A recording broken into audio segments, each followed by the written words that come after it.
मित्रों नमस्कार। मैं आज फिर आपके सामने हाजिर हूँ। आज का टॉपिक है वैचारिक असंतुलन का कारण सेक्स।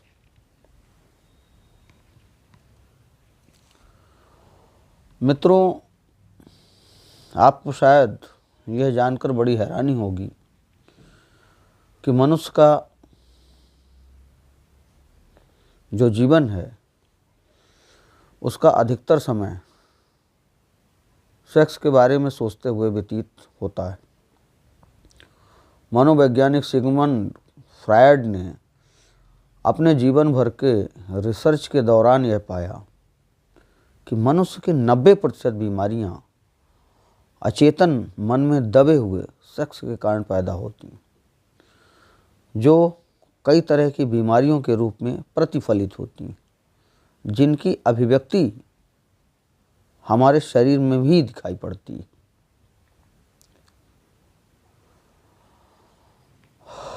आज बहुत सी बीमारियों का कारण तनाव बताया जा रहा है, लेकिन देखा जाए तो यह तनाव भी वैचारिक सेक्स के कारण पैदा होता है। इसकी शुरुआत मनुष्य के बचपन से लेकर जवान होने के साथ साथ बढ़ता जाता है। मित्रों, आपको शायद इस बात की खबर हो या ना हो कि जब तक आप में यौवन नहीं आया रहा होगा तब तक आप बिल्कुल आनंद में रहे होंगे और जवानी आते आते ही एक बिल्कुल अलग तरह की चिंता और तनाव में घिर गए होंगे। ये लगभग हर एक युवा के साथ होता है। असल में जवानी में विपरीत लिंग के प्रति आकर्षण इस कदर बढ़ जाता है कि उसके बारे में सोचते रहने के कारण व्यक्ति तनावग्रस्त हो जाता है। यहाँ तक जहाँ तक तनाव से तात्पर्य है वह यह है कि जब आप किसी भी विषय के बारे में लगातार सोचते रहते हैं तो तनावग्रस्त हो जाते हैं। जवानी में सेक्स के अतिरिक्त और कोई मूल तनाव हो ही नहीं सकता। तो मनोवैज्ञानिकी निष्कर्ष यह निकलता है कि जो व्यक्ति जीवन में सेक्स का जितना दमन करता है वह उसी अनुपात में उतना ही सेक्स के बारे में सोचता है, फिर चाहे वह स्त्री हो अथवा पुरुष हो। यह बात दोनों के लिए बराबर लागू होती है। यह देखा भी गया है कि जिन देशों में सेक्स को जितना छुपाया जाता है वहाँ इसके प्रति उतना ही आकर्षण होने की संभावना बढ़ जाती है। जैसे उदाहरण के तौर पर हमारे देश में भी लगभग ऐसा ही हुआ है। इस तथ्य को प्रत्येक भारतीय स्वयं ही महसूस कर सकता है।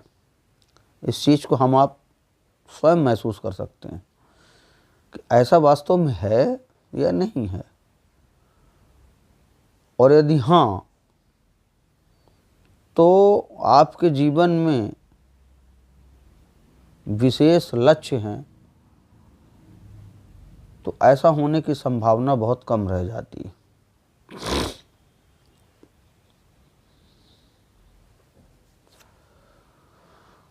क्योंकि तब आपका ध्यान अपने लक्ष्य की ओर रहता ही नहीं।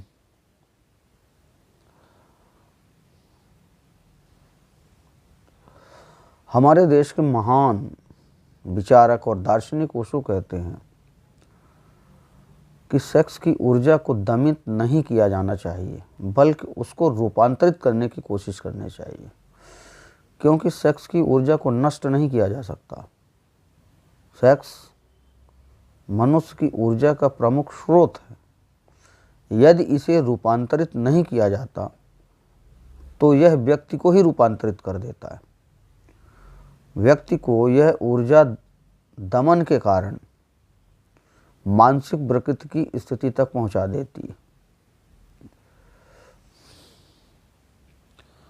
क्योंकि ऊर्जा का नियम है कि ऊर्जा कभी नष्ट नहीं हो सकती, सिर्फ रूपांतरित हो सकती। इसलिए मित्रों, यदि यह देखा गया है कि यदि ऊर्जा का सकारात्मक उपयोग नहीं किया जाता तो नकारात्मक उपयोग स्वयं ही होने लगता है। इसी प्रकार सेक्स की दमित ऊर्जा व्यक्ति को कुंठित कर देती है और व्यक्ति जीवन भर इस दमन से मुक्त नहीं हो पाता। मनुष्य की कामेंद्री सेक्स पॉइंट ऊर्जा का मूल बिंदु होता है। यही वह जगह है जहाँ से ऊर्जा नीचे की ओर तथा ऊपर की ओर प्रवाहित होती है, यानी या तो ऊपर की ओर बहती है या तो नीचे की ओर बहती है। जब हम ऊर्जा को ऊपर की ओर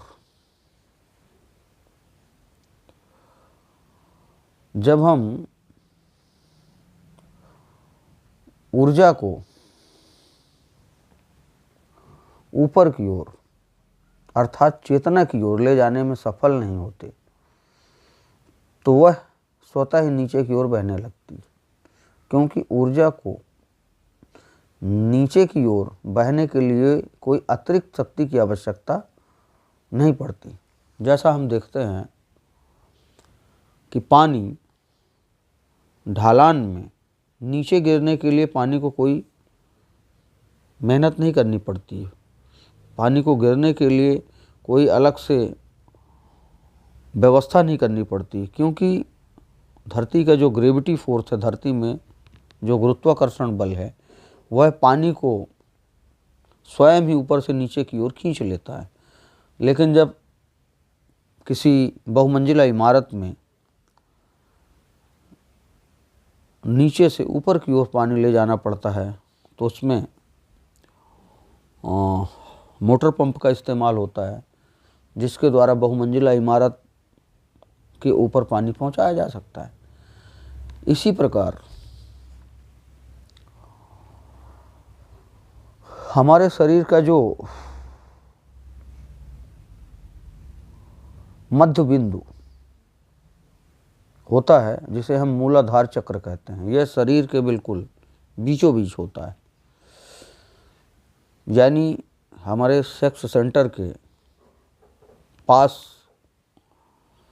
मूलाधार चक्र होता है। जब व्यक्ति के जीवन में कोई महत्वपूर्ण उद्देश्य नहीं होता तब ऊर्जा को ऊपर अर्थात चेतना की ओर प्रवाहित होने का मौका ही नहीं मिलता, क्योंकि आखिर कोई ना कोई कारण चाहिए जिससे ऊर्जा नीचे की ओर प्रवाहित होने के बजाय ऊर्ध्वाधर ऊपर की ओर प्रवाहित होने लगे। इसलिए बड़ी पुरानी कहावत है कि खाली दिमाग शैतान का घर होता है। मित्रों, जैसे ही हम सोचनी मुद्रा में होते हैं अर्थात थिंकिंग मोड में होते हैं, वैसे ही दिमाग में शैतानियत के भाव उत्पन्न होने लगते हैं। कहने का तात्पर्य यह है कि दिमाग खाली हुआ और सकारात्मक सोच की धारा प्रवाहित होने लगती है। इसलिए हम सबको खाली बैठने से बचने की कोशिश करनी चाहिए, अर्थात कुछ न कुछ करते रहना चाहिए। इस मामले में मनोवैज्ञानिक फ्रायड का विश्लेषण बिल्कुल ठीक है। फ्रायड ने कहा है कि कोई व्यक्ति जब कुछ नहीं कर रहा होता तो वह सेक्स के बारे में ही सोचता है। इस तर्क का परीक्षण आप स्वयं ही अपने से कर सकते हैं कि ऐसा है कि नहीं। और मज़े की बात तो यह है कि जब हम कुछ कर भी रहे होते हैं तब भी मन का एक हिस्सा दूसरी चीज़ के बारे में सोचता है।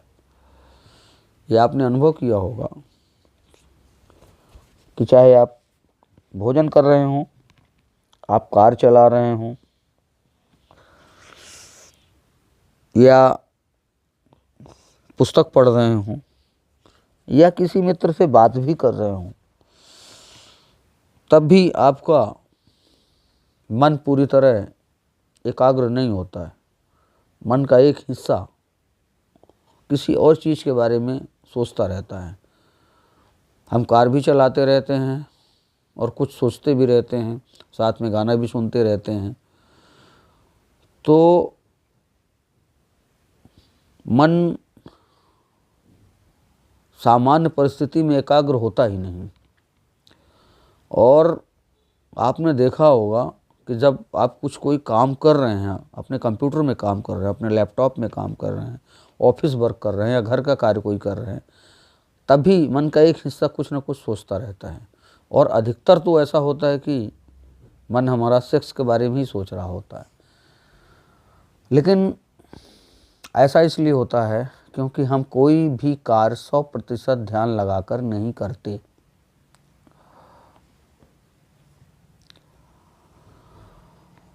कुछ कार्य तो यंत्रवत ही होते रहते हैं, उनमें ध्यान लगाने की कोई ज़रूरत ही नहीं पड़ती। फिर भी खाली बैठने से तो अच्छा ही होता है, क्योंकि मन का आधा हिस्सा तो व्यस्त ही रहता है। दरअसल मनुष्य सेक्स के बारे में क्यों सोचता है ज़्यादा, उसका एक कारण है कि मनुष्य की काम ऊर्जा ही प्रमुख ऊर्जा है। मनुष्य के भीतर जो ऊर्जा होती है वो सेक्स के रूप में ही होती है। इसलिए जो व्यक्ति जितना ज़्यादा कामुक होता है उसके भीतर उसी अनुपात में महान होने की उतनी ही संभावना रहती है। उदाहरण के तौर पर महात्मा गांधी को ही लीजिए। गांधी जी जवानी के दिनों में अत्यंत कामुक व्यक्ति थे। उन्होंने स्वयं इस बात का खुलासा अपनी आत्मकथा और सत्य के प्रयोग में किया। उनकी एक आत्मकथा है जिसमें उन्होंने लिखा है, उस पुस्तक का नाम ही है आत्मकथा और सत्य के प्रयोग। उसमें उन्होंने अपनी जवानी की तमाम घटनाओं को साझा किया है। लेकिन उनके जीवन में एक ऐसी घटना घटती है कि हमेशा के लिए सेक्स का रूपांतरण हो जाता है। उनके जीवन में भी एक ऐसा घटना घटती है कि बिल्कुल वो संभोग और सेक्स जैसी चीज़ से, काम वासना से विरक्त होकर दूसरी दिशा में मुड़ जाते हैं। उनके अंदर क्या कहते हैं, ब्रह्मचर्य का भाव आ जाता है। तो मित्रों, वो घटना ऐसी है कि गांधी जी के पिताजी मरणासन स्थिति में थे और गांधी जी उनके पैर दबा रहे थे। अचानक उनके भीतर वासना जागी और वो पिताजी को छोड़कर पत्नी के पास चले गए और उसी रात उनके पिताजी का स्वर्गवास हो गया। गांधी जी अपने पिताजी के साथ अंतिम क्षणों में नहीं रह पाए और कुछ दिन बाद उनकी पत्नी को जो बच्चा पैदा हुआ वह भी मृत पैदा हुआ। ऐसा इसलिए हुआ कि गांधी जी ने अपनी पत्नी के साथ गर्भावस्था में सहवास किया था, सेक्स किया था। शायद इसलिए ऐसा हो गया, पैदा होने वाला बच्चा भी मरा पैदा हुआ। इस घटना के बाद उन्हें इस कदर अफसोस हुआ कि वो जीवन भर ब्रह्मचर्य व्रत का पालन करने का निर्णय ले लिया। तो कहने का तात्पर्य ये हुआ कि गांधी जी के जीवन में एक रूपांतरण आया। आखिर क्या हुआ, आखिर उनके जीवन में हुआ क्या? हुआ यह है कि उनकी काम ऊर्जा रूपांतरित हो गई। गांधी जी के महान होने में इस घटना का विशेष योगदान है। हालांकि इस चीज़ को बहुत कम लोग जानते हैं। उन्होंने पूरा जीवन मानव सेवा और राष्ट्र सेवा के लिए समर्पित कर दिया। ठीक इसी तरह किसी भी व्यक्ति की काम ऊर्जा यानी सेक्स ऊर्जा जब रूपांतरित हो जाती है तो वह जीवन के शिखर को छू पाता है। आज तक जितने भी लोग महानतम उपलब्धि को हासिल कर पाए हैं तो उसके पीछे सिर्फ काम ऊर्जा का रूपांतरण ही रहा है। चाहे वह ईश्वरत्व की उपलब्धि वाला व्यक्ति हो, फिर चाहे दार्शनिक हो, साहित्यकार हो, संगीतकार हो, गायक हो, अभिनेता हो, महानतम खिलाड़ी हो, महान राजनेता हो, अथवा किसी भी क्षेत्र में शिखरता को उपलब्ध व्यक्ति हो। ये जितने व्यक्ति हैं सभी अपनी काम ऊर्जा को रूपांतरित करके जीवन को सुयोग और सफल बना पाते हैं। मित्रों, होता क्या है कि दरअसल आपका वर्तमान जीवन ही आपकी कसौटी होती है। आप परिणाम को ही कसौटी मान सकते हैं। आपकी वर्तमान स्थिति यह दर्शाती है कि आप कितने काम वासना से घिरे हुए हैं या नहीं घिरे हुए हैं। यदि आप गरीब हैं, असफल हैं, दुखी हैं, तो सिर्फ स्वयं के कारण, क्योंकि ये सभी चीज़ें कामुकता से पैदा होती। काम वासना से भरे हुए चित्त को दुख और वासना ही मिलती, और मुक्त और वासना से मुक्त चित्त वाले व्यक्ति को सुख, सफलता और आनंद की प्राप्ति होती है। यही सबसे बड़ी कसौटी होती है, क्योंकि हम जीवन में सबसे बड़ी कसौटी अपने वर्तमान जीवन को ही मान सकते हैं। मैं कितना दुखी हूँ या कितना सुखी हूँ, यह हमारे अतीत में किए गए कर्मों का परिणाम होता है, और इस चीज़ को हम नकार नहीं सकते। इस चीज़ को साइंस भी, विज्ञान भी स्वीकार करता है। विज्ञान में भी जो कॉज एंड इफ़ेक्ट का जो सिद्धांत है वो हमारे जीवन में भी काम करता है। तो यदि हमारे जीवन में दुख, चिंता और संताप है तो उसके पीछे कुछ न कुछ कारण होता है। और जिस टॉपिक के बारे में मैंने आपसे भी चर्चा की, ये हमारे जीवन में एक बहुत बड़ी समस्या भी होती है, और इस समस्या को रूपांतरित कर देने के बाद एक बहुत बड़ी उपलब्धि भी हासिल होती है। तो आज का वीडियो यही समाप्त होता है।